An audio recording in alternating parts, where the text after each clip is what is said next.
नमस्कार। मैं हूँ रीटा बख्शी वर्मा और आप देख रहे हैं आर्य खबर। 2025 पर्यावरणीय दृष्टि से काफी उथल पुथल वाला रहा है। इस मुद्दे पर हमारे साथ जुड़ रहे हैं पर्यावरणविद गुंजन मिश्रा जी। गुंजन मिश्रा जी, आर्य खबर में आपका बहुत बहुत स्वागत है।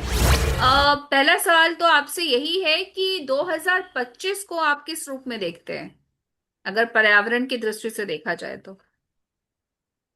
देखिए मैम, 2025 को मैं अगर पर्यावरण की दृष्टि के हिसाब से देखूं तो जिस हिसाब से समाचार पत्रों में, टीवी के चैनल में जो स- खबरें मिलती रही हैं या समाचार मिलते रहे हैं, उनसे तो स्पष्ट है कि आ, देश में चाहे वो वन हो, जल हो, मिट्टी हो, हवा हो, सब पे संकट ही रहा है। इन सब चीजों को लेकर या पंच महाभूतों को लेकर आम आदमी जो है वो परेशान ही रहा है। अब दिल्ली में देख लीजिए, वायु प्रदूषण की समस्या रही।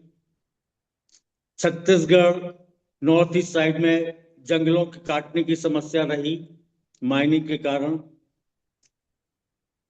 जल का प्रदूषण आप देख ही रहे हैं, यमुना किस तरह से है, गंगा किस हाल में है। हम्म मृदा का आप देख ही रहे हैं कि कितना केमिकल फर्टिलाइजर वगैरह का उपयोग किया जा रहा है, तो मिट्टी जहरीली कर दी गई है, कितना इंसेक्टिसाइड पेस्टिसाइड डाला जा रहा है, अनाज जहरीला हो चुका है। हम्म तो इन सब को देखते हुए जो बायोडायवर्सिटी थी, जो जो जैव विविधता थी देश की या विश्व की मैं कहूं, तो वो धीरे धीरे क्षरण के रूप में है, डेक्लाइनिंग स्टेज पर है। और उसका रीजन जो है वो एक ही मुझे समझ में आता है कि आम आदमी को, या मैं कहूं नीति निर्माताओं को या सरकारों को, या जो अंतर्राष्ट्रीय संस्थाएं हैं, उनका ध्यान इसके आर्थिक पहलू पर शायद कम गया है। अगर इसके आर्थिक पहलू पर इसका ध्यान जाता इन लोगों का, तो शायद हो सकता था कि इतना ज्यादा दोहन या क्षरण हमारा जो पर्यावरण का है उतना ना किया जाता। उसका सीधा सीधा रीजन है मैम कि ये जो वायलेंस है, जो हिंसा की जा रही है, वो देखा जाए तो ये विज्ञान के माध्यम से की जा रही है। जितना भी तकनीकी डेवलपमेंट हुआ है, उतना ही ज्यादा पर्यावरण का क्षरण हुआ है। ये मेरा अपना अनुभव रहा है, ये मेरा अपना ऑब्जर्वेशन रहा है। जैसे कि हाल में देख लीजिए, वायलेंस ऑफ साइंस का जो एक एग्जाम्पल मैं आपको दे दूं। कई, वैसे तो कई एग्जाम्पल हैं, कई उदाहरण हमारे सामने। जैसे कि एक इकोलॉजिकल पर्सपेक्टिव में देख लीजिए आप, इकोलॉजिकल के पॉइंट ऑफ व्यू से देख लीजिए कि साइंस ने क्या क्या नहीं किया है। जिस खेत में हल बैल चला करते थे, जिस खेत की फसल हंसिया और आम आदमी के द्वारा काटी जाती थी, आज वहां मशीनरी हो रही है। जंगल पूरी तरह से उजाड़े जा रहे हैं मिनरल्स के लिए। आपकी बात बिल्कुल 100% बिल्कुल सही है और मैं बिल्कुल पूरी तरह से आपसे सहमत हूं। उसकी वजह मैं बता दूं कि आपको भी मालूम होगा कि पंजाब से हर रोज एक कैंसर नाम की एक ट्रेन चलती है। उसको कैंसर ट्रेन ही कहा जाता है। पंजाब से हर रोज एक ट्रेन निकलती है, और ये लुधियाना या जालंधर से कहीं से, और उसको कैंसर ट्रेन का नाम ही दिया जाता है। उसमें सिर्फ कैंसर पेशेंट ही होती है। तो अब आप सोच सकते हैं कि भारत जैसे देश में, जहां पे गाय को माता माना जाता था, जहां गोबर की खाद का उपयोग किया जाता था, जहां प्राकृतिक संसाधन भरपूर हैं, वहां पर है प्रकृति को, जहां पर प्रकृति को पूजा जाता है, वहां पर इन सब चीजों का उपयोग होना, ये यही कहलाता है। जो कि महात्मा गांधी क्या कहा करते थे? महात्मा गांधी यही तो कहा करते थे कि भाई, प्रकृति से आप उतना ही लीजिए जितना की आपको जरूरत है। लेकिन आज जो करेंसी का दौर चला है, कागज की जो करेंसी है, जो फेक करेंसी है, उसने रियल करेंसी जो थी हमारी, उसको पीछे छोड़ दिया है। आदमी के दिमाग में सिर्फ फेक करेंसी का भूत सवार है, और उसको कमाने के लिए उसने जो हमारी रियल करेंसी थी उसको वो धीरे धीरे खोता जा रहा है और खो चुका है। आप देखिए पंजाब में क्या हाल हो चुका है। पंजाब में ना ग्राउंड वाटर बचा है, ना जमीन बची है, ना जंगल बचे हैं, तो अब बचा क्या वहां पर। आप पंजाब का उदाहरण दे रहे थे, यही हाल पश्चिमी उत्तर प्रदेश का है, यही हाल हरियाणा का है। यहाँ पर बच माइंड सेट की बात आती है, यहाँ पर जानकारी की बात अच्छा नहीं अच्छा। आती। अब जैसे आपने यूएस का एग्जाम्पल दिया, अमेरिका का जो एग्जाम्पल दिया, तो वहां पे बड़े बड़े किसान हैं। वहां पे सिर्फ 3% ही किसान है। वहां पे बड़े बड़े फार्म हाउस है, जैसे बिल गेट्स। बिल गेट्स दुनिया का सबसे बड़ा किसान है। तो अमेरिकन जो कल्चर है, अमेरिकन जो कल्चर है वो पूरी तरह से मशीनरी बेस्ड है। और वहां पे हाइब्रिड सीड,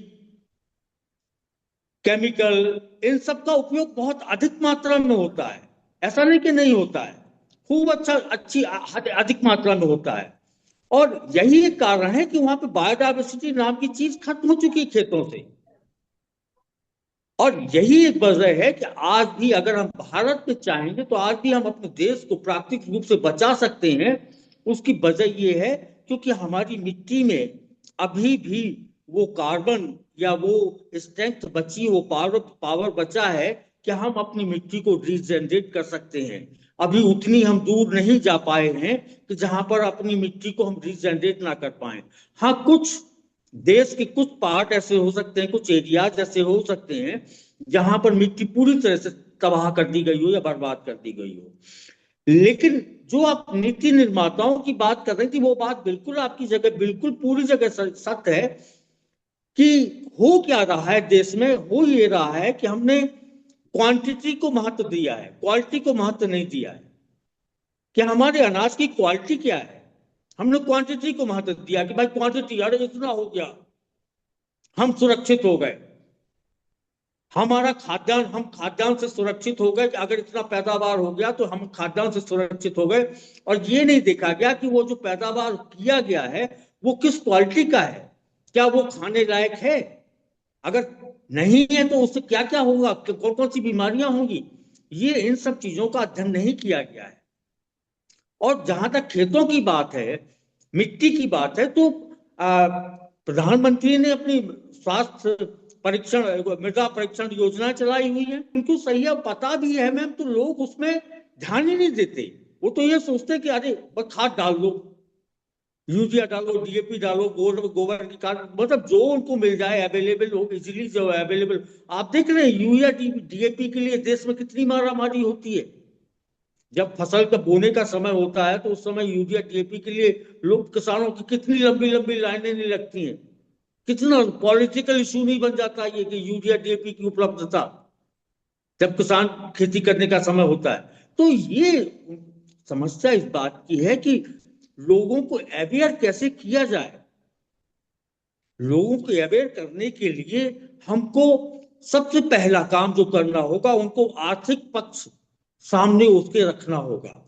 उसका बाकायदा पूरा एक एनालिसिस होना चाहिए कि अगर हम गोबर की खाद से या ऑर्गेनिक खाद से हम खेती कर रहे हैं तो हमको ये बेनिफिट मिलते हैं कि पानी की इतनी बचत होती है जिससे हम इतना पैसा बचा सकते हैं, मिट्टी का क्षरण इतना रुकता है जिससे हम इतना पैसा बचा सकते हैं, स्वास्थ्य का इतना फायदा होता है जिससे हम इतना पैसा बचा सकते हैं। और यही कारण है कि आप देखिए कि जो इकोलॉजी का जो क्षरण हो रहा है वो लगभग, देखिए आप इंडिया में मैं आपको बता दूं कि जो 30% जो वार्षिक बजट है उसका लगभग 30% के बराबर ये कुल खर्च होता है।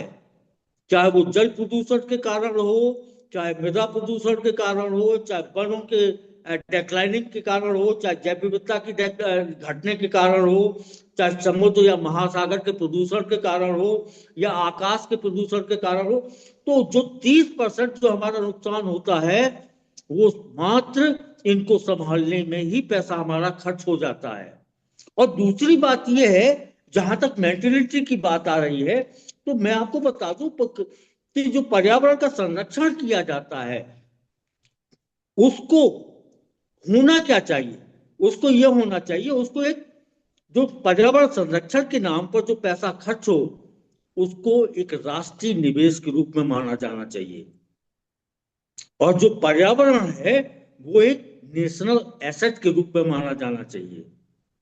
तो पर्यावरण जो हमारा है अभी, वो कैसे पालन होता है कि जब किसी को कोई पर्यावरण अनुमति लेता है अपनी इंडस्ट्री लगाने के लिए या कुछ काम करने के लिए, तो उसको कुछ गाइडलाइंस दी जाती, कुछ उसको गाइडलाइंस ऐसे दी जाती हैं कि आप ऐसे ऐसे करेंगे, वायु का ध्यान रखने के लिए ये उपाय करेंगे, जल का ध्यान रखने के लिए ये उपाय करेंगे, प्रदूषण घटाने के लिए ये उपाय करेंगे, सॉलिड वेस्ट मैनेजमेंट के लिए ये उपाय करेंगे।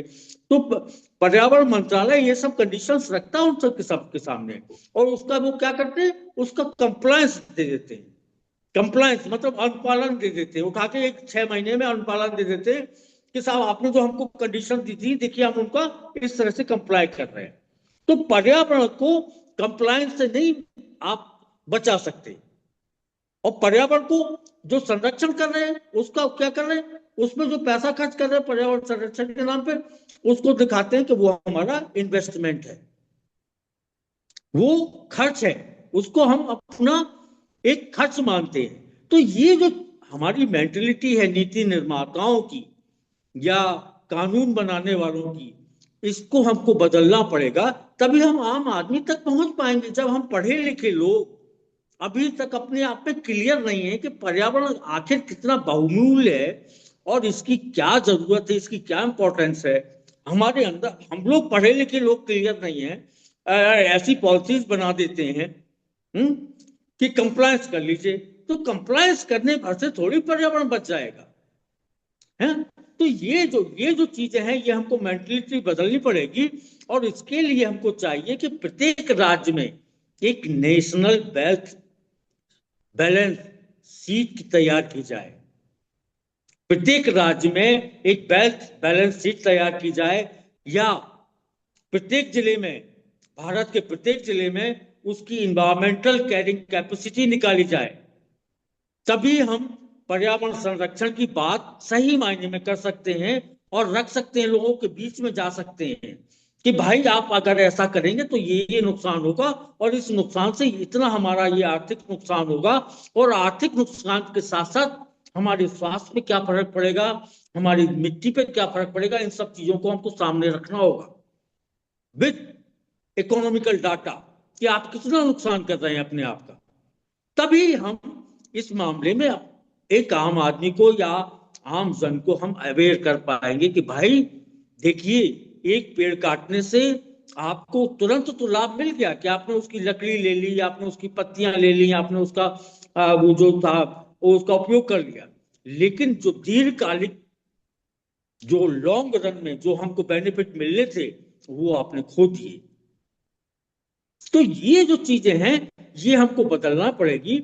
और सीधी सी बात ये है कि जो प्राकृतिक संरक्षण है मैम, ये पर्यावरणीय विकल्प नहीं है, ये राष्ट्र के लिए एक आर्थिक अनिवार्यता है, ये कंपलसरी है, इकोनॉमिकल कंपलसरी चीज है। ये पर्यावरण संरक्षण की बात छोड़ दीजिए कि पर्यावरण संरक्षण करेंगे और जमीन बचा लेंगे और जल बचा लेंगे, जंगल बचा लेंगे, पर्यावरण संरक्षण की बात है ही नहीं। इसमें तो बात यह है कि आने वाली जो जनरेशन है, जो हमारी पीढ़ियां हैं, हम उनको क्या दे के जा रहे हैं, सबसे महत्वपूर्ण बात यह है।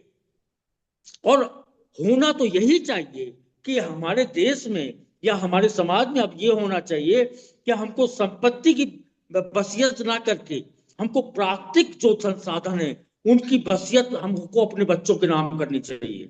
तभी हम इस देश में कुछ बचा पाएंगे, तभी हम आने वाली पीढ़ी को कुछ दे के जा पाएंगे। अदरवाइज ये तो इस तरह के कानून बनते रहेंगे, पर्यावरण के नाम पे ढेरों कानून बन गए, वाटर पोल्यूशन एक्ट बन गया, एयर पोल्यूशन एक्ट बन गया, एनवायरमेंटल प्रोटेक्शन एक्ट बन गया, बायोडाइवर्सिटी एक्ट बन गया, जाने कितने नियम कानून नहीं बन गए। तो उनका फायदा हमको कहीं नजर आ रहा? हमको तो नहीं लगता कि कहीं हमको नजर आ रहा। अगर उनका कहीं फायदा नजर आ रहा होता तो गंगा, यमुना और जो उनकी ट्रिब्यूटरीज हैं, जो सहायक नदियां हैं, जो जंगल हैं, जो मिट्टी है, आज हम इस तरह से ना खो रहे होते। हम इनको संरक्षित करके रखे होते, हम इनको एक संपत्ति के रूप में, एक वसीयत के रूप में अपने पास रख रहे होते। तो ये सब चीजें हमको जरूरत है। और विकास अगर सही मायने में करना है तो हमको चाहिए कि प्रकृति की जो लय है, जो रिदम है, जो राग है, जो उसके चक्र हैं, जो उसका स्टेप्स है, जिस तरह से वो अपने आप को बदलती है, मौसम, कभी मौसम बदलती हैं, कभी ऋतुआं बदलती हैं, उसी हिसाब से उसकी प्रकृति में, उसी हिसाब से जो हमारे फ्लोरा होना है, वो सर्वाइवल उनका होता है। तो वो हमको चाहिए कि हमको प्रकृति के अनुकूल, प्रकृति के जो नियम है उनको लेकर हमको चलना चाहिए, और उसके अकॉर्डिंग ही हमको अपने कानूनों को बनाना चाहिए। तभी हम, हो सकता है कि पर्यावरण संरक्षण के मामले में सफल हो सके, या आने वाली पीढ़ी को कुछ दे पाएंगे तभी।